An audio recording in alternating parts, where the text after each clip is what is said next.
সন্ধ্যা থেকে রাত পর্যন্ত বাইজিদ বাইরে বসিয়া মা মা বলে কাঁদে। মায়ের একটাই কথা বলে, তুমি আমার বাইজিদ না, আমার বাইজিদ আলেম না হইয়া আমার দরজায় ফিরবে না। ডাক দিয়া বলে, বাইজিদ বুস্তামি এর ঘটনা আমরা বলি, কত ঘটনা শুনে থাকি। বাইজিদ বুস্তামির মা কত কষ্ট করেছে সন্তানের জন্য, আমানত ছিল সন্তান, পিতা ইন্তেকাল করেছে, মা নিয়াত করেছে সন্তানকে আলেম করবে। সন্তান যখন গর্ভে ছিল, মা এবং বাবা দুইজনে আলোচনা হয়েছে। কেমন আলোচনা? যদি আমাদের সন্তান হয় তাকে আমরা দিন শিখাইব। যখন বাইজিদ বড় হলো, মা মাদ্রাসার সামনে দাঁড়াইয়া ডাক দেয়া বলে, বাইজিদ আজকে তুমি মাদ্রাসার মধ্যে প্রবেশ করতেছ, তুমি যতদিন পর্যন্ত আলেম না হবা ততদিন পর্যন্ত তুমি আমি মায়ের সামনে আসবা না। কয়েকদিন যাওয়ার পর ছোট বাইজিদের অন্তরের মধ্যে মায়ের মহব্বত বারবার ডাক দেয়া বলে, ওস্তাদজি আমাকে একটু ছুটি দেন, আমি আমার মাকে দেখব। কতদিন হয় আমি আমার মায়ের চেহারাটা দেখি না, আমি আমার মাকে দেখার জন্য একটিবার যাইতে চাই। কিন্তু ওস্তাদজিকে ওই বাইজিদের মা বলে গিয়েছেন, হুজুর আমার সন্তানকে আপনি ছুটি দিবেন না। ওস্তাদ মজার ছলে বলল, একটা পড়ার একটা লিমিট দিয়া দিল, বাইজিদ তুমি যদি এই পরিমাণে পড়া আমি ওস্তাদের কাছে এতদিনের মধ্যে দিতে পারো, তুমি যতদিন পর্যন্ত এই এতটুকু পড়া না দিতে পারবা ততদিন তোমার সুযোগ, তোমার ছুটি হবে না। বাইজিদ কি করলো? রাতে এবং দিনে উভয় সময় পড়তে পড়তে ওস্তাদ যেই সময়ের কথা বলেছে, যতটুকু পড়ার কথা বলেছে তার চাইতেও বেশি বাইজিদের মুখস্থ হয়ে গেছে। বাইজিদ এখন ওস্তাদের কাছে আসিয়া ডাক দেয়া বলে, ওস্তাদজি আপনি যেই কথা আমাকে বলেছিলেন, যতটুকু পড়ার কথা বলেছিলেন, আমি বাইজিদ সব মুখস্থ করিয়া ফালাইছি, তাড়াতাড়ি আমাকে ছুটি দেন। কথা অনুযায়ী ওস্তাদ সন্তানকে ছুটি দিয়া দিল। বাইজিদ চলে গেল হাঁটতে হাঁটতে হাঁটতে হাঁটতে মায়ের দরজায়। দরজার বাহিরে দাঁড়াইয়া ডাক দেয়, মা আমি তোমার বাইজিদ তোমার কাছে আসছি রে মা, দরজা খোলো। মা কেমন কঠোর, মা ডাক দেয়া বলে, কে তুমি? তোমার কণ্ঠটা বাইজিদের মতো হতে পারে কিন্তু তুমি বাইজিদ না। বিকাল থেকে সন্ধ্যা, সন্ধ্যা থেকে রাত পর্যন্ত বাইজিদ বাইরে বসিয়া মা মা বলে কাঁদে। মায়ের একটাই কথা বলে, তুমি আমার বাইজিদ না, আমার বাইজিদ আলেম না হইয়া আমার দরজায় ফিরবে না। রাত্রবেলা কি করবে?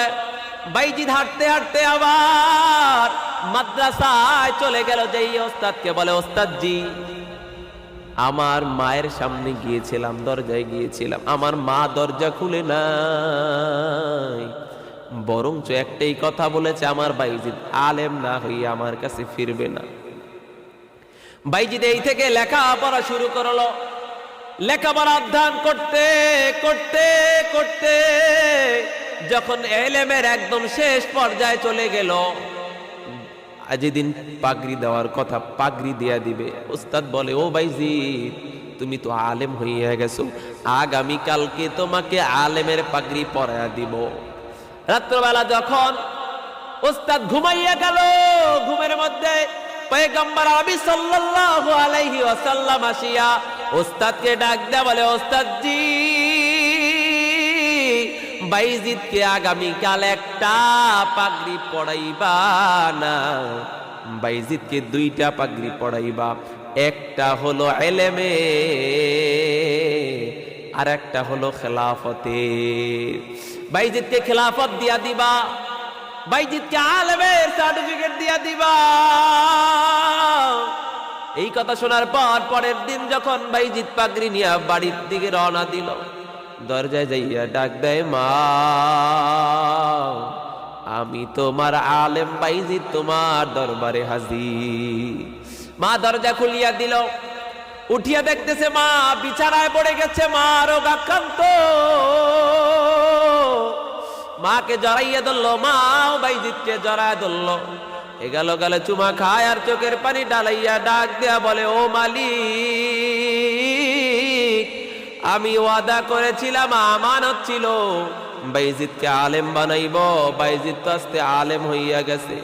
আমার যে আমানত ছিল, আমার যে কোল ছিল, তা আজকে পূরণ হইয়া গেছে। ও বাইজিদ তাড়াতাড়ি আমাকে পানি দাও। বাইজিদ মাকে পানি দিল, মা ওযু করলো, ডাক দিয়ে বলে, বাইজিদ আমাকে জায়নামাজ দাও। জায়নামাজ দেওয়ার পর ডাক দিয়ে বলে, সন্তান তোর আমানত ছিল তুই আলেম হবি, তুই জামানার মুহাক্কিক আলেম হবি, তুই জাতির খেদমত করবি। তোর বাবার ইচ্ছা ছিল, তোর বাবা আলেমের বাবা হবে, তুই আলেম হবি, আমি আলেমের মা হব। আমি মালিকের দরবারে যে ইরাদা ছিল আমার সব পূরণ হয়ে গেছে। মা জায়নামাজ বিছাইয়া জায়নামাজে দাঁড়াইয়া 2 রাকাত শুকরানা নামাজ আদায় করলো। কিতাবের মধ্যে আসছে বাইজিদের মায়ের আত্মনাদ, ও আল্লাহ আমার বাইজিদকে তুমি কবুল করে নিও। আমার যে ইরাদা ছিল ইরাদা পূরণ হইয়া গেল, আমার বিদায় হওয়া যায়। বাইজিদের মা ওখানে কালিমা পড়তে পড়তে দুনিয়া থেকে বিদায় হয়ে গেছে। এই জন্য সন্তানকে আলেম বানাও। তুমি আলেমের বাবা হও, তুমি আলেমের মা হও, নসিব আলেমের দাদা হও, আলেমের নানা হও। আলেমের সাথে সম্পর্ক লাগাও, আর নাইলে বান্দা তোমার এমন হালাত হয়ে যাইবে। ও বান্দা তোমার অবস্থা এমন হয়ে যাইবে, তুমি আলেম দেখতে পারো না। আলেমদেরকে দেখলে তুমি টিটকারি করো, তাদেরকে তুমি বচ্চনা দাও, তাদেরকে তুমি কাঠমোল্লা বলো। মনে রাখিও এই আলেম তোমার জন্ম থেকে এবং তোমার বিদায়ের সময় সব চাইতে তোমার কাছের বন্ধু। তোমাকে আলেম ডাকে, আসো জাহান্নাম থেকে জান্নাতের দিকে আসো। দুনিয়ায় আর কেউ নাই তোমাকে এই অবস্থান থেকে তোমাকে ফিরাইতে চায়। এই জন্য আল্লাহর বান্দা আজকে যারা উপস্থিত হয়েছেন, আমি আপনাদের হাতে পায়ে ধরিয়ে বলিয়া গেলাম, এখনো সময় আছে। আলেমদের সাথে সম্পর্ক লাগান, আলেমদেরকে ভালোবাসেন, ভালোবাসিয়া তারপর দুনিয়া থেকে বিদায় হন। ইন্নাল উলামা ওয়ারাসাতুল আম্বিয়া, নিশ্চয়ই উলামাগণ আলেমগণ নবীর ওয়ারিস। ইন্নামা ইয়াখশাল্লাহা মিন ইবাদিহিল উলামা।